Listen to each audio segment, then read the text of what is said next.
สดจากน้ำชีฝีมือพ่อยาปราชีแท้กุ้งสดๆงามๆเด้อจ้าพี่น้องเบิ่งความสวยงามค่ะโอ้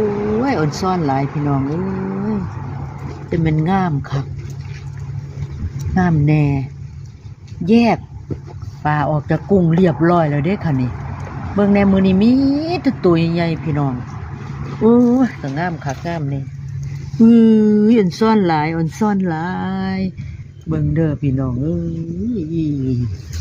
จะแม่นมันงามเว้ยงามคักงามแน่นี่ล่ะจ้าแยกเรียบร้อยแล้ว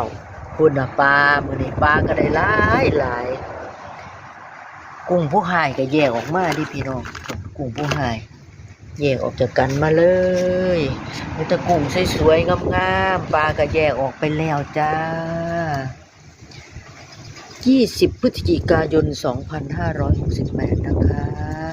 ขอบคุณที่ติดตาม ขอบคุณที่รับชมค่ะ